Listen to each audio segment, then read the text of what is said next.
I truly probably shouldn't be drinking coffee at 8:30 p.m. My speaker agrees with me.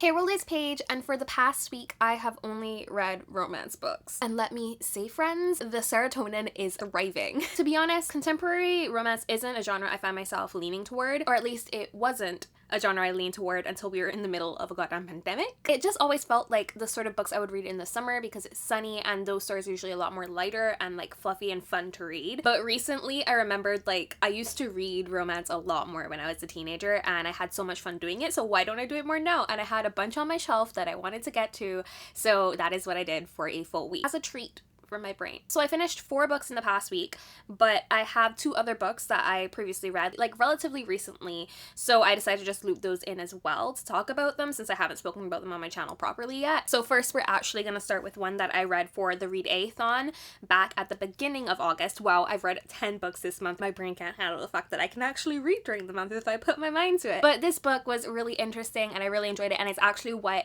made me kick off this whole week of reading romance because I had so much fun reading that book, and it's Eyeshadlast by Uzma Jalaluddin. If you're new here and there's one thing you need to know about me, it's that I'm obsessed with Pride and Prejudice. I think it is top tier Jane Austen, right up there with Mansfield Park. Yes, Maureen, that is a call out. And I live for like all the adaptations. The 2005 film adaptation is the reason I named my dog Darcy. We're here. I feel like I say this every time I talk about a Pride and Prejudice retelling, but that is my level of enjoying this story. As I was compiling my list of books that I was potentially going to read for the readathon, and I saw Pride and Prejudice retelling, I was like, yeah, this is gonna be on the list. There's no way I'm not reading it for that week, and it was the first book I read, and I had so much fun. Miscommunication, angst, and a curmudgeonly love interest that is only soft for the protagonist. Sign me the fuck up. This book is described as a Muslim modern day Pride and Prejudice. It follows Aisha, and she is about to start her new position as a substitute teacher here in Toronto. Yes, this book is set in Toronto. And her younger cousin Hafsa, around this time that she's starting her new job, is looking for a husband because she's made an agreement with her father that if she gets married and shows responsibility in that way, he will put some seed money into her event planning business that she wants to start.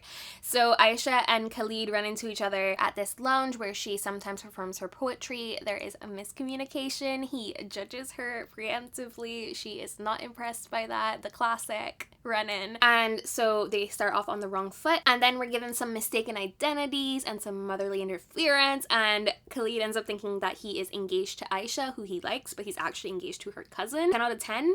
The drama is fantastic. There's a scene that reminds me of something from Crazy Rich Asians, which I mentioned in my vlog where I finished this book in, and I would really recommend this to anybody who likes Pride and Prejudice and likes reading retellings of that story. The grandparents were definitely my favorite side characters in this one.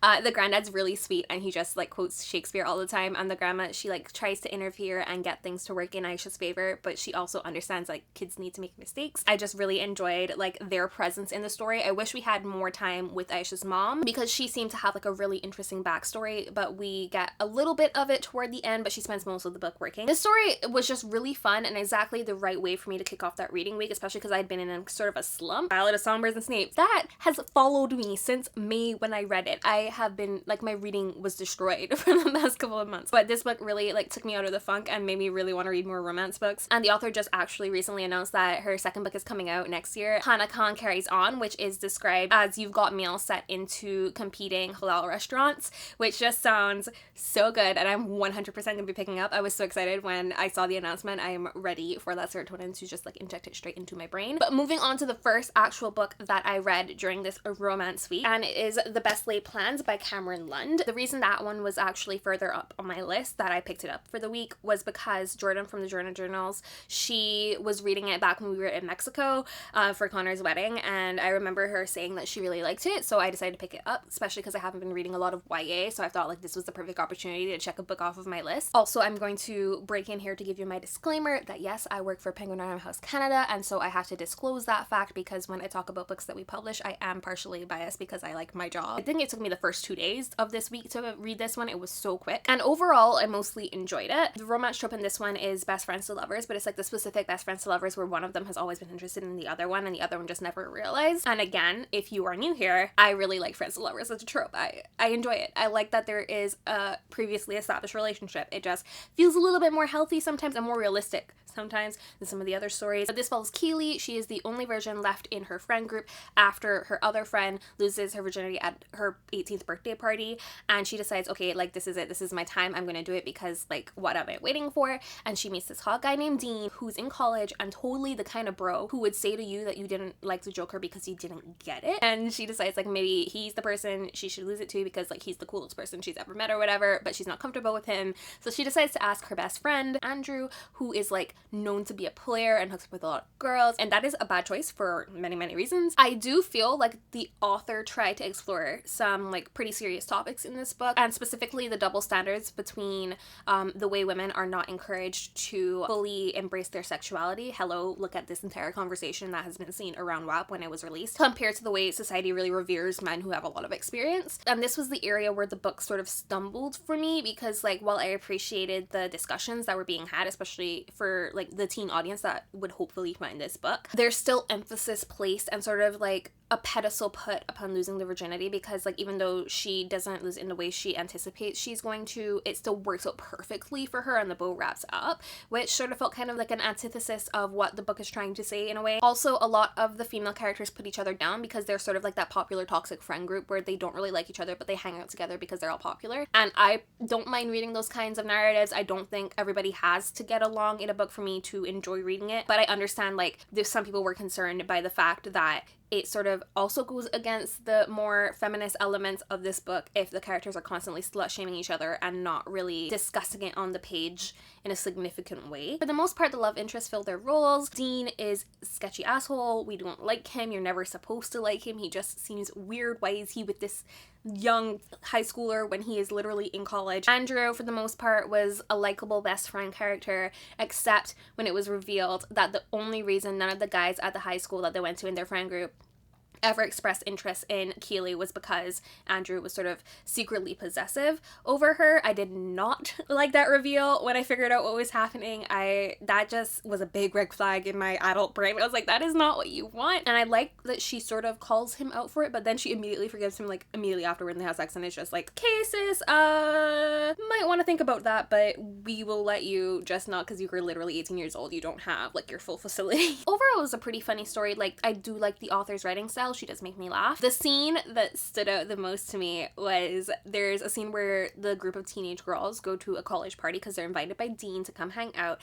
and they get all like adult and dressed up because they're like, we're going to like a college party, and then they show up and everybody's in sweatpants, and I was like, yeah, that tracks. That is the most accurate thing from this book, because there's a lot of like teen, like high school parties, and I'm like, I like went to high school for a couple of years in Canada, and we did not have like a ton of parties. Like there was like one or two things, but it wasn't like every weekend. But I guess it was a different kind of small town. I don't know if it's different in America than it is here. But also, besides the brief mention at the beginning of the book of a sapphic relationship, this book is like painfully heteronormative. But if you want something really easy to get through and you don't mind reading about people who are generally just pretty mean to each other and not great people and sort of learning to be better people, this might be a read for you. So the next author is one that I have previously read on this channel. I actually just started reading her back in December when I was in Barbados for Christmas. I picked up one of her books because they're lighter, and I was like, I'm on vacation, I should be reading lighter books, and that is Jasmine Guillory. But I read her most recent release, which is The Party of Two. I'm gonna start this off by saying, wow, I read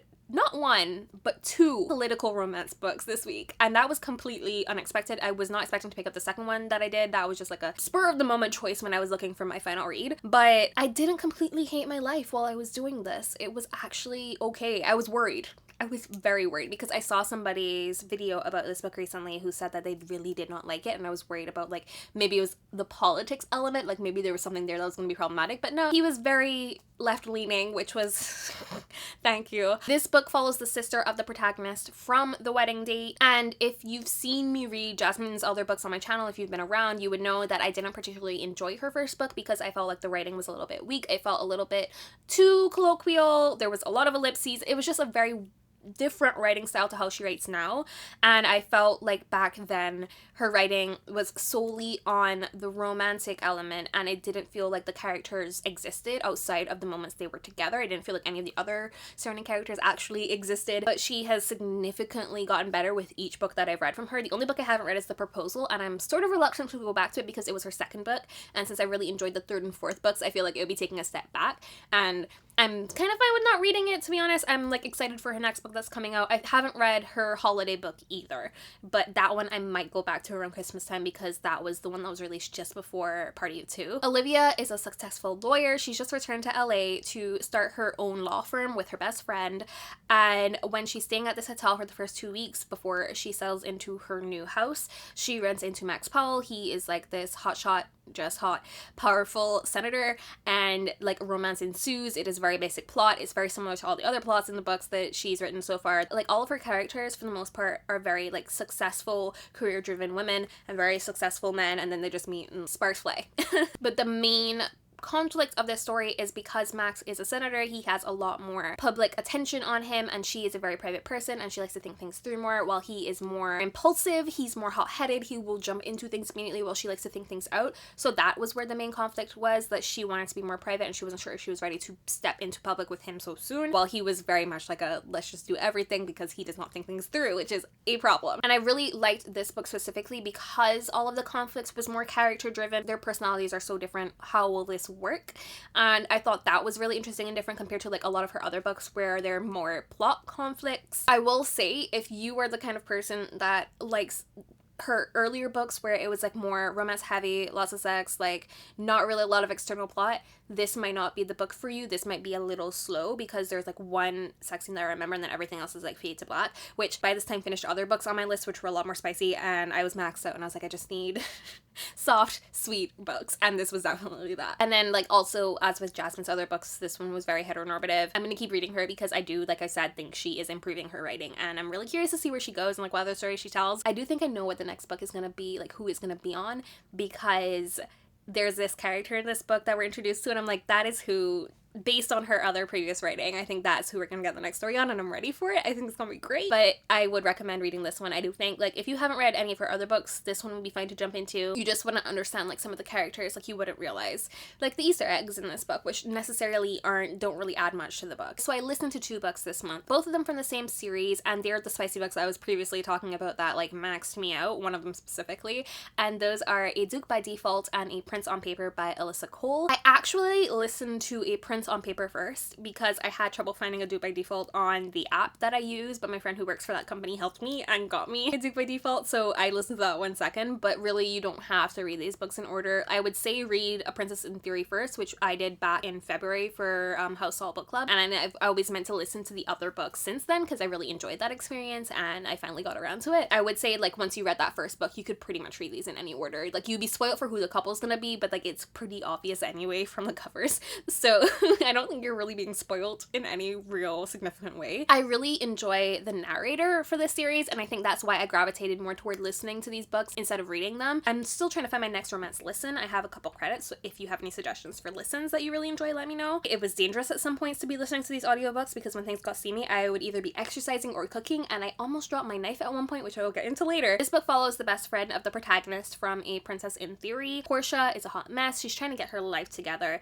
and she decides to take an apprenticeship at a Scottish smithy, as one does, and there she meets Tavish, who is like this brooding older Scottish man who makes swords, who ends up being royalty. And when I was writing my notes for this book as I was reading, the only thing I really wrote was lots of pining and Scottish accents, and I would say that is fairly accurate. There are a lot of Harry Potter references in this book, which can definitely be kind of annoying, but like with all of Alyssa's books, it's just like a fun read that doesn't take itself too seriously, which I really needed by that point in the week. Sometimes you just need something that's like a little bit lighter and just like a fun distraction from everything, which is why I really enjoyed like listening to these while I was making dinner, because it's like a fun way to pass the time. There is one scene in A Duke by Default where I was just like chopping onions, and then there was like a brief mention of like choking, and I was like, oh, that's where I almost dropped my knife because I wasn't expecting it, and it was like significantly spicy, and I was like, oh, I need to take a break, I need to pause, I need to collect myself before I continue cooking with sharp objects. So please proceed with caution. Listen with headphones if you are in public. I would highly recommend that, unless you don't care, but I would listen with headphones and also not in public. Like I mentioned, I also listened to A Prince on Paper. This one follows the cousin of the protagonist from A Princess in Theory and the best friend of the prince from that same book, and they are complete opposites who meet each other because Naya's going back to Thessola to participate in her cousin's wedding, and so is Johann. They are sort of interested in each other and agree to fake engagement. They both have their own reasons for this like arrangement, and of course they fall in love, and there's like this side political secret plot where people are trying to absolve the monarchy in Johann's country. There's also a non-binary character who is introduced in this book. Can't speak to the rep on that, but I can say that once the protagonist finds out that this character is non-binary, she uses the correct pronouns from that point forward. Compared to A Duke by Default, which almost maimed me, A Prince on Paper definitely was the least spicy of all of Alyssa's books because the protagonist is a virgin, so there's only 1 or 2 sex scenes, I want to say. It was very low-key. If you don't really like sex scenes, you will probably be fine with this one. Yeah, I think overall Alyssa's books are just fun, and so I really like them. I will say I noticed a trend in the past 2 books that I'd listened to that the female protagonists do seem very dependent on the male characters in a different way. They feel like very unsure of themselves compared to the first book, and I'm just like curious to see if it will continue to be a trend in her other books. I'm thinking it might not be because I've read the summary for her next series that's starting in like this fall at some point. And finally, the book I literally finished today. I have that one here as well. That was not a listen. It is Red, White, and Royal Blue by Casey McQuestion. This one was gifted to me by Kayla for our like Secret Santa thing that we do as a group. She also gave me The Unhoneymooners, which I read on my way to Mexico, and that was also another fantastic romance book. Thank you, Kayla, for giving me romance books. You really knew. I actually started reading this in Cabo because that was the other book that I brought with me, but then I put it down after about 100 pages because I started reading it toward the end of the trip, and then I came back to Canada and the world was on fire, and then I put it down and was in a reading slump for a month, so I just decided, I was like, this has been on my like to read shelf by my bed for so long, and I just decided like this was gonna be the final book that I picked up. Similarly to when I first picked up this book, and I think exacerbated by the fact that I'd been reading like more traditional light and fluffy rom-coms by that point, it took me a couple chapters to get into this new writing style because it is a lot more witty, it's a lot more fast-paced, there's a lot of pop culture references, and the protagonist's voice is kind of acerbic just because of his personality, which I really came to like enjoy because it added like a weight to the story compared to a lot of the other books that I read this week. It led to a lot of really quotable lines, especially at the point where the couple is like sending emails to each other. This is more of a misunderstanding to lovers book than a enemies to lovers book, but it follows the first son of the United States, Alex, and what happens when he realizes that he is actually attracted to and in love with Prince Henry of Wales from obviously England. Even though I said that this book started slowly for me, by the end of the book, I was there. I understood why everybody was hyping it. I understood why people really rallied behind it. I was thriving because the characters were. I saw a review because I was looking at reviews after the fact, which I always do when I'm reading about any kind of rep that isn't exactly my rep. I always try to like look for own voice reviews. And I saw somebody complain about the fact that it was unrealistically optimistic, especially with the world that we're living in. Arguably, that is exactly what I enjoyed about the book. When the real world continues to descend into the armpit of hell, why would I want my escapist fiction to also reflect that when I'm trying to escape? It's actually kind of revolutionary in a way for a queer love story to be so aggressively optimistic and have that happily ever after, because of the way other more literary genres really rally behind traumatic narratives as the worthwhile story to listen to. All of the secondary characters in this book, like this book, they felt the most fleshed out in. They felt like real people who did their own things and had their own thoughts, and you understood when they came into the plot why they did certain things. It seemed realistic. And again, if you are new here, I like political intrigue, I like scheming, I like characters who try to outsmart each other. Like the cerebral part of my existence thrives reading about this stuff and trying to figure out what's going on and how people are scheming. It does weigh on your heart, one, because of the writing, like I said, but also because you're so used to reading these narratives and there's no way in your brain where you're like, I don't know how this is gonna work out, I don't know how they're gonna be happy, like can they be happy, and you're worried. And like for the first 2/3 of this book, I was anxious. I was waiting like, when's this all gonna go bad? I don't need this to go bad. I just want it to be happy. My brain just needs happy. But I think that's what really made the ending like land for me when it like ended in the very opposite of the way our actual world went. We need that alternate universe to get us through what is happening. I just really appreciated the stubbornly bright ending. It was a big fuck you in the face of this shitty world, and that is exactly the kind of thing we could all use a little more of. And we love the buy rep in this household. Consider the serotonin through the roof by this point. I was so happy finishing this book. Kind of sad because you think about the real world, but then you're like, but it was good in this book and they were happy in this book, and that's all you can really ask for. But those are all the romance books that I have read recently that I wanted to talk about. Honestly, after finishing this past week of reading, I think I might do more of like these genre specific reading weeks, because whenever I finish a book, I want to immediately start something afterward that is similar in tone. Just keep the vibe going, you know? So I really think I could clear some of this TBR nonsense behind me, which I need to do because we're not even fully in fall when the big heavy hitters come, and I need some space. But let me know what romances you think I would like after hearing me ramble on for the past however many minutes. On the top of my like romance TBR right now is Beach Read. I've heard so many good things about it. I feel like it's gonna be more like Red, White, and Royal Blue meets Sex and Vanity in terms of vibes for me. Also, I reviewed Sex and Vanity separately because I felt like it felt more outside of just rom-com-y kind of books, and it just felt weird to put it with these books, so I will link that review somewhere on the screen. Also, the Brown Sisters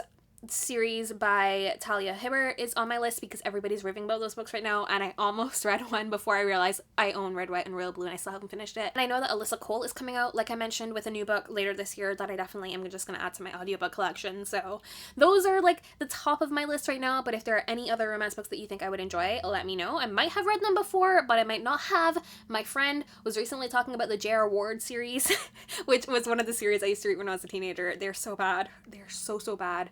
But part of me is like, might be fun to return to those, even though those are like next level spicy. I'm also planning to read this is like a sneak peek into my reading plans for later this year, but I'm planning to read the Sweet Magnolia series because I really enjoyed the television show. I binged that this past weekend as well. It was just like a full romance all the time. I just needed those like cozy, comfy vibes and was really enjoying that. So I want to read that series, mainly because I want to see the Annie and Tyler like conflict resolved, because I know they're gonna end up together, but it's gonna take like 50 seasons and Netflix always cancels shows, so I'd rather just read the book and see it resolved for myself. All of that rambling to say, if there are some spicy light books that you think I would enjoy, please let me know down in the comments. I need more of these reads in my life. I realize that I actually do really enjoy reading romance again.